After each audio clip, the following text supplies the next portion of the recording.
We're very fortunate, very glad that Rafiq Hayat Sahib is with us here in the studio. He's a Humanity First trustee and also National Amir of the Ahmadiyya Muslim Jamaat here in the UK. Amir Sahib, assalamu alaikum. Wa alaikum assalam. Jazakallah, first of all, for joining us today. Most welcome. We've just heard Hazur Rahimahullah Ta'ala talk about his vision behind Humanity First.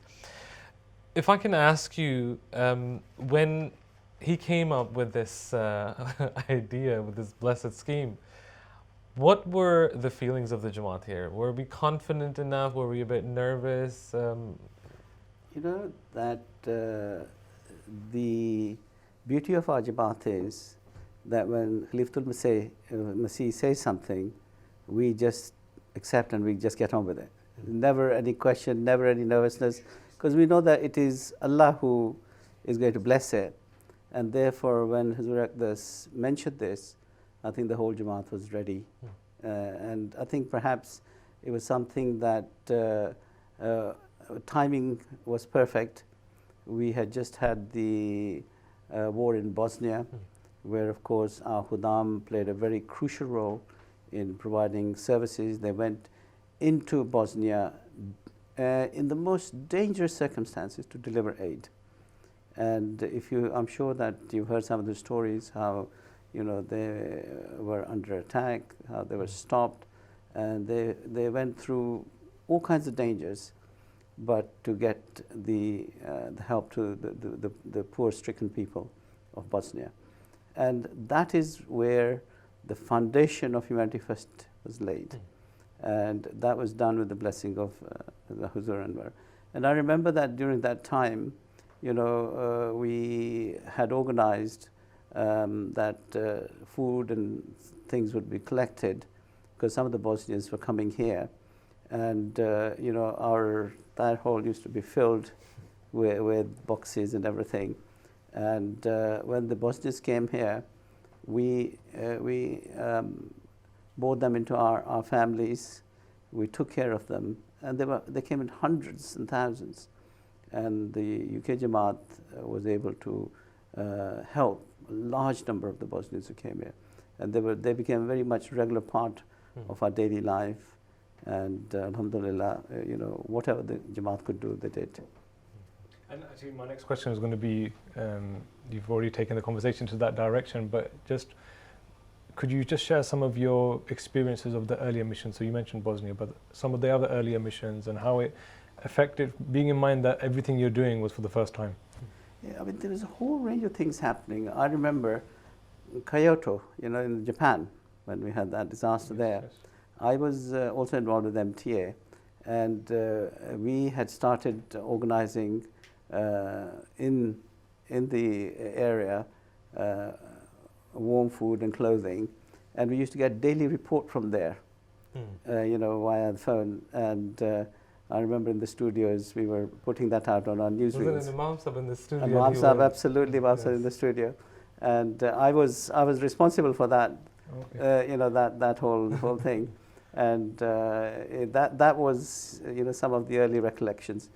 But then, of course, every time there was a natural disaster anywhere in the world, our members used to go from here. And also the great thing is that because by the grace of Allah, we are established in all the parts of the world, although this was the main focus, because Khalifatul Masih gave guidance from here, but very quickly the local communities became involved in it.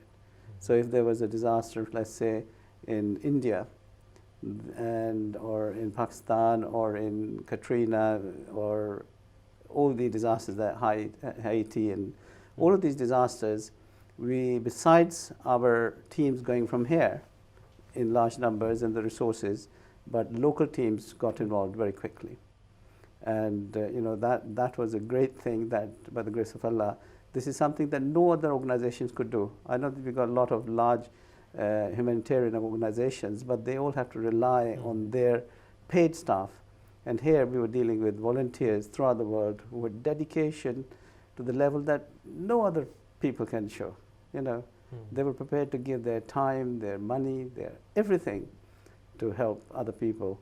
And therefore, that energy and excitement was there with everyone, right from word go, because they wanted to serve.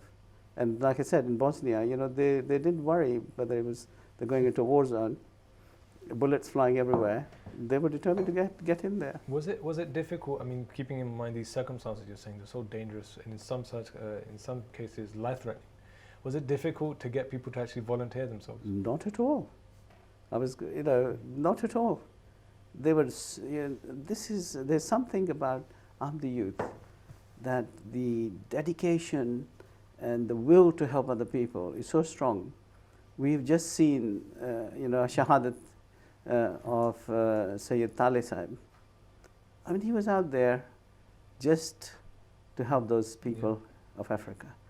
And that epitomizes, he was the top of the top, but he epitomizes what our youth organizations represent.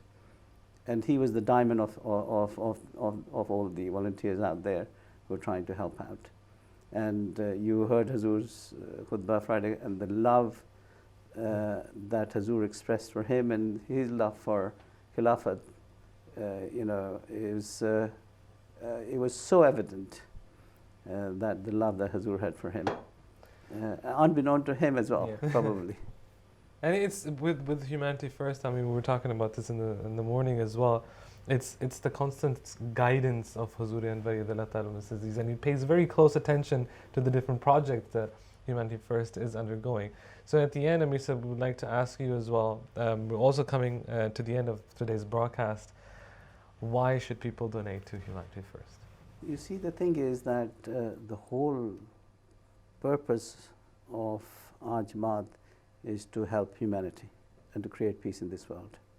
And if we are going to achieve those two purposes, then those members who cannot offer themselves physically to go out and help those poor people throughout the world, then the least they can do is make financial contributions, so that through their financial contributions, and I know the UK Jamaat and indeed all the other Jamaats, when Khalifatul Masih asks them to open their hearts, I can tell you hundreds of stories, literally how people have opened their hearts.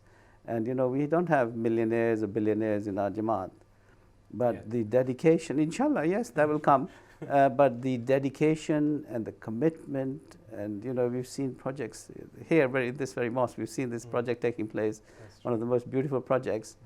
And when Boris Johnson came here and he said, which government gave you money to build this mosque? He said, it's no government, it's the poor people in the Jamaat who and there are lots of stories that I can tell you, time doesn't permit me.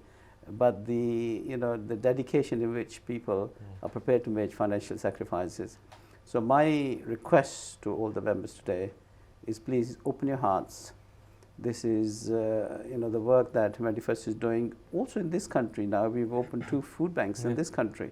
There are poor people in this country who need our help as well.